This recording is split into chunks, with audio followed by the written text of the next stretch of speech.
Hello everybody, and welcome once again to Third Act Stories.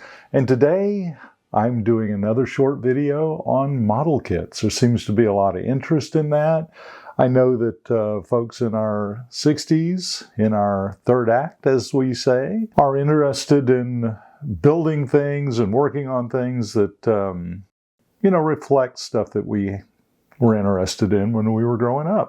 And in the 50s and early 60s, alien invasion movies were all the rage, and there was none of them bigger than War of the Worlds.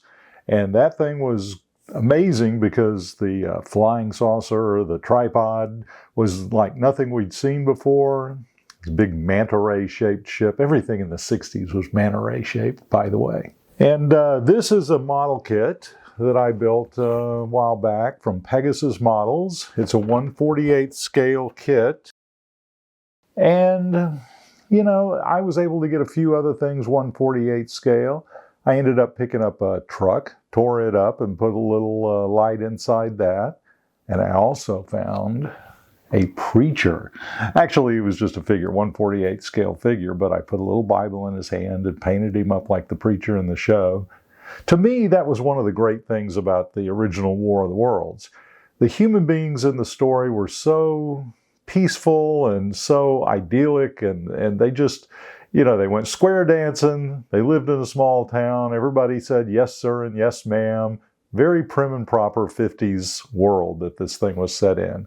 And then out from the sky comes this big hurtling rock and lands in the middle of their cornfield, and out of this thing comes a terrible menace. Terrible Martian menace to destroy humanity and take over the planet. In the end, of course, the good Lord took care of us, but it was touch and go there. You never knew whether the Martians were going to win the day or if mankind, with their atomic bombs and their advanced machinery and machines of war, would be able to fight the Martian war machines. And, they never could. So I know that there's some aftermarket kits for this. There's a lighting kit. There's also a soundboard, and you can get those from Tena Controls, TENA Controls.com.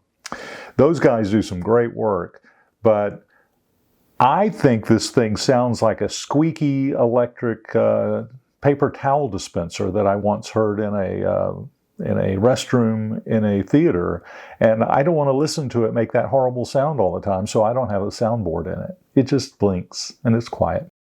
I did get a little tiny, maybe a 2mm red blinking LED with some thin wires. You still have to carve out the inside of that neck to get those wires to fit in there.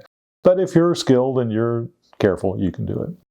Again, I always put stuff in a box so I don't have to dust it, because I'm a guy and I don't like dusting. I do dust, but I like dusting simple stuff. And these boxes are pretty inexpensive. I think I got this for $20 at Hobby Lobby, or the Hobster Lobster as I like to call it. Anyway, we'll be doing some more shows on different things, but we wanted to get another one of these model kits up for you to take a look at. And hopefully you'll join me back again on the next episode of Third Act Stories.